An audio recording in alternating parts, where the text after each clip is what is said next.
First Life. So we ended up making two versions of the piece. One was the 13-minute VR piece, and the other was a mini-series of 5-minute to 2-minute episodes where the rhythm was completely different. There were, the story was different. It was still about LeBron James and his training, but the whole curve was different. Like I said, there were some new shots that were not in the original piece. And so we really, out of the same footage, created kind of two very distinct experiences. That being said, we've also released some pieces verbatim the same way in VR and in online. And I think that's going to be the case probably of the White House piece. And I think sometimes the gap is not as big. And I think in the case of the White House project, there's, it's such a, so much of the experience is not cerebral, but it's kind of an internal, kind of mental space that I think that was strong enough to kind of transcend the specificity of the medium. So we actually released a teaser of the piece. Well, and it wasn't a teaser, it was kind of a preview. It was pretty long, it was about 8 minutes earlier this year. And I thought it worked pretty well. So sometimes you don't need to do too much. Sometimes it's pretty similar. Sometimes it's a completely different beast. If I were going to make something that were specifically for 360 video, it'd probably be very different.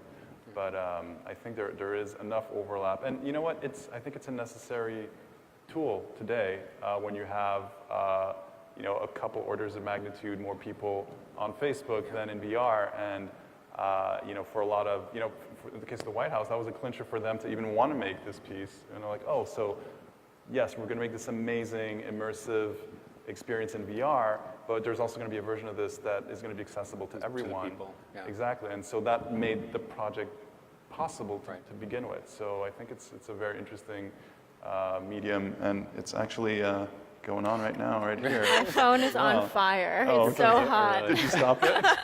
Yeah. All right, we have a few minutes left, and let's take a couple of questions in a minute. Let me ask you guys to answer one more question, though. What dragons have you guys yet to slay? Like, what are you most excited about tackling in VR that you haven't tackled yet? Oh, gosh.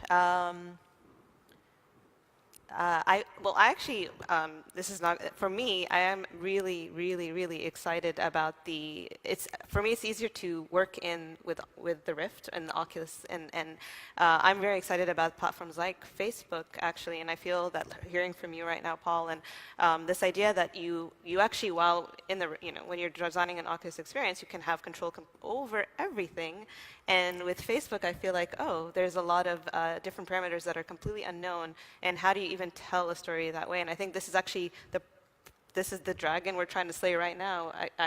With the 0 Days, what is the version that is going to reach all these people, this huge wide reach? And as I said, like, accessibility is the most exciting thing. So how do you translate these experiences where you have all this immersive control onto platforms like Facebook for such a wide audience? And I think that's one thing I'm very excited about. Okay. Yeah. Two things for me. One of them is, why I respect what you two are doing so much is, I have a very hard time unlearn the transition I went through from film to 360 3D video. I feel I need to do that again for positional. I feel like going from a frame to a 360 image where you still control where you are to even losing that is a huge leap in terms of the type of experience I'm used to creating. So definitely spending a lot of time thinking about that and trying to figure that out as best as I can. And the other is, in every experience that we've made, we've defined the viewer, as I said, and if it wasn't so much defining who the viewer is physically, such as in the White House piece where we kind of went a little more into an inner space, I still feel like that's something that needs to be transcended ultimately, because you can't keep doing that it seems. Maybe you can. We're certainly trying to do that as much as we can in every project we do, but there's an inherent sort of, there seems to be a limit to that, and then as much as I think we have needed to unlearn cinematic camera for VR, where the camera's just a camera and it's just framing things. I feel like ultimately we maybe need to get back to that, having found out how to do that for VR. Maybe not, but that's something I'm always keeping in the back of my mind is, how do we get there, Interactivity and multiplayer social is really where I'm hoping to explore next. Great.